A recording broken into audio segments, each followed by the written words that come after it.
everybody, it's Steve from Broken Galaxy. Welcome to this week's episode of Push Start to Listen. We're going to take a look back at the week in video games in terms of all the news and happenings. And actually this week I'm kind of thankful there wasn't too much going on. We've got a couple of big stories to talk about, but it's given me the opportunity to highlight a couple of games that got announced this week. Let's get into it. First up this week is that Microsoft has finalized its acquisition of Bethesda. Along with that comes a slew of new developers becoming first-party developers for Microsoft. If you forgot who they were, we're going to run through them real quick. It's Arcane, Machine Games, ZeniMax Online, Bethesda Game Studios, id, Tango Gameworks, and a couple that I wasn't familiar with, Alpha Dog Games, who focuses on mobile titles, and Roundhouse Studios, formerly known as Human Head Studios. They made the original Prey. They also made the MMO Defiance.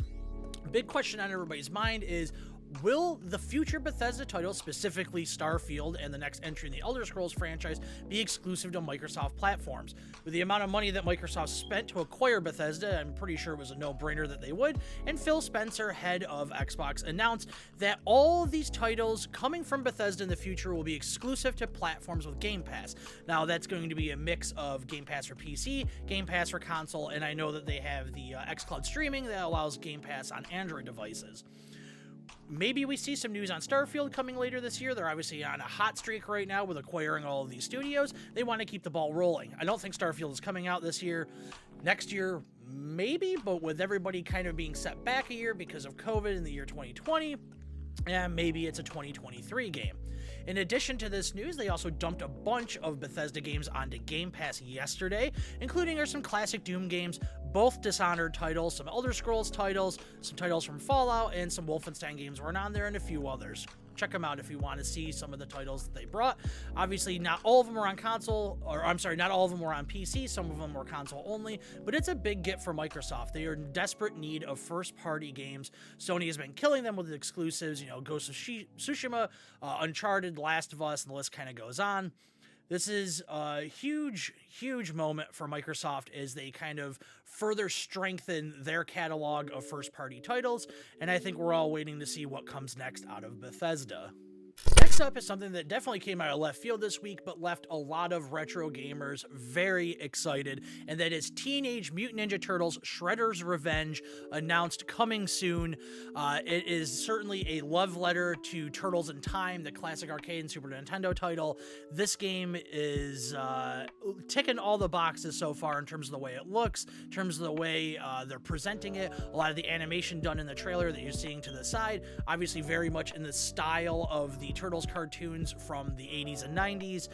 The sprites obviously look a little bit different than Turtles in Time, they're a little bit more modernized, but they certainly invoke that feel of the classic title.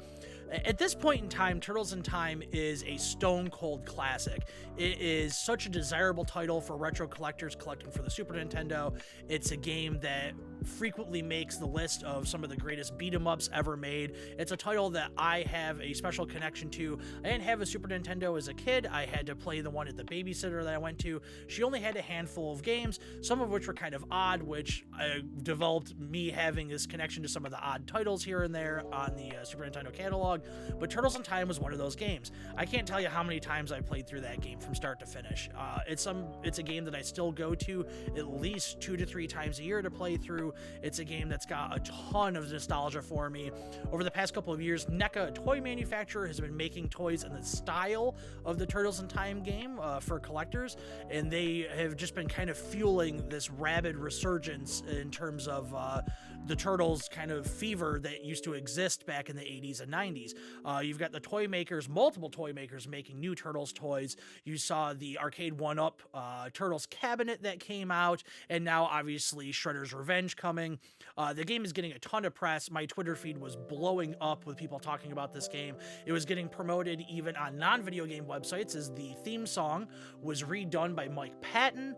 So I saw it on some of the metal music blogs that I go to, and I think everybody is just really, really excited for this one. No release date yet, just says coming soon. You can check it out on Steam. They've got the page. You can see the trailer that I just played. If you want to hear the song, check it out on YouTube. But yeah, man, this is one I am really, really looking forward to. Another game that got announced this week that I wanted to highlight is the Magnificent Trufflepigs.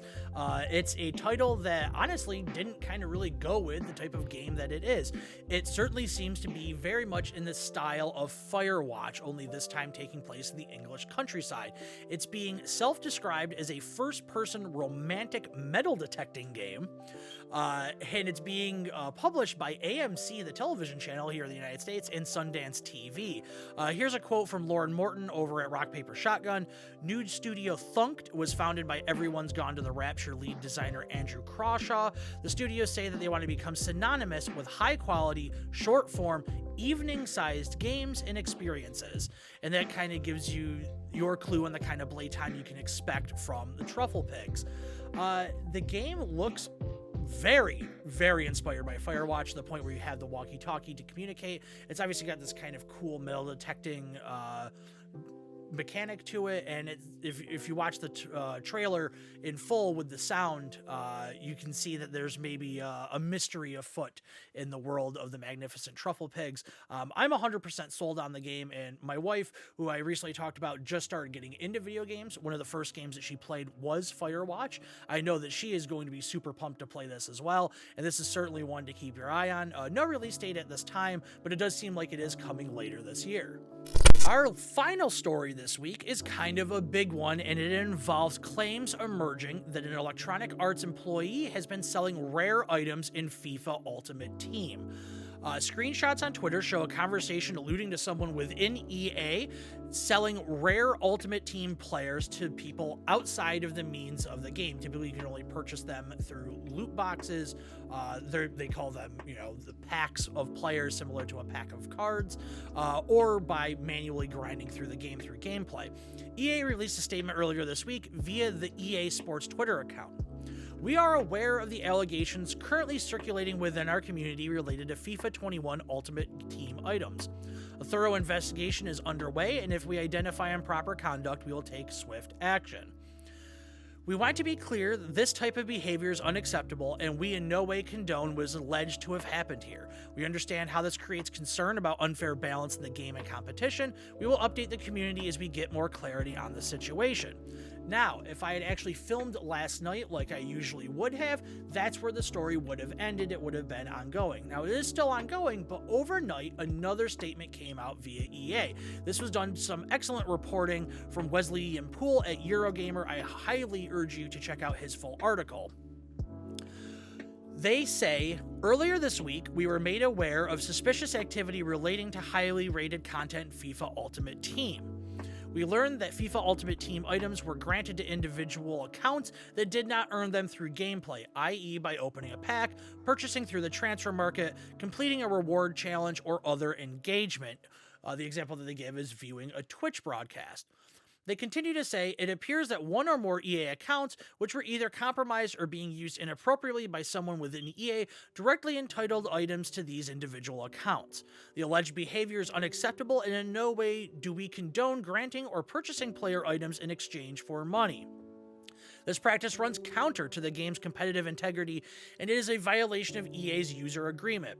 It is not something that we tolerate. We do not allow the trade or sale of items outside of our game for many reasons, including that it would create an unequal playing field for our community.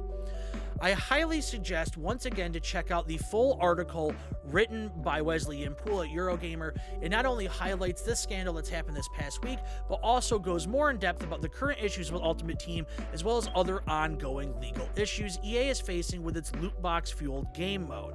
Now, something that should be brought up is that this happened because of discretionary content that developers can give out in FIFA Ultimate Team.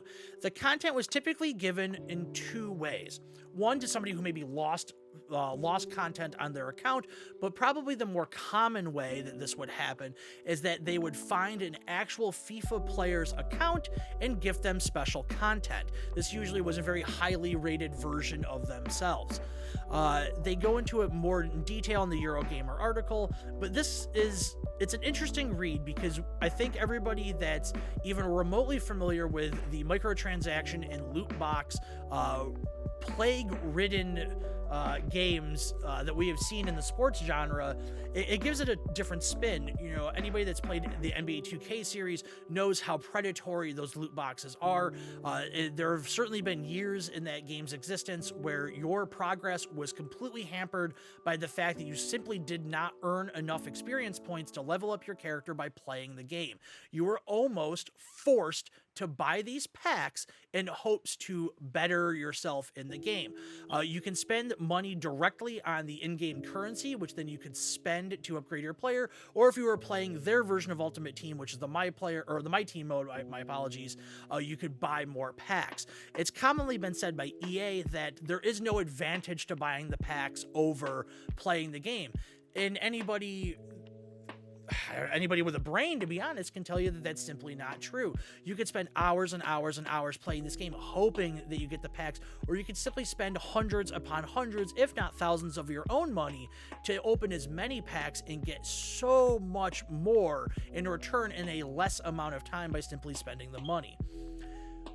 EA is definitely not going to get off the hook on this one. They are being investigated already, both in the United States and I believe in Europe, about the content and use of their microtransactions and loot boxes. Honestly, we need to stop saying microtransactions. Spending hundreds and hundreds of dollars, which is far more than what you paid for the game, is no longer a microtransaction.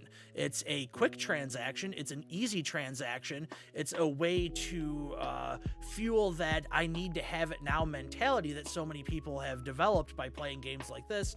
It's nothing that's new. It's newer to video games ever since the dawn of online gaming, but anybody that's played Magic the Gathering, Pokemon, Yu-Gi-Oh, you know what it's like to want to buy just one more pack to try and get the card that you've been looking for. It's the exact same mentality here. I know people personally that have gone broke trying to chase this, and it's becoming a far more common tale.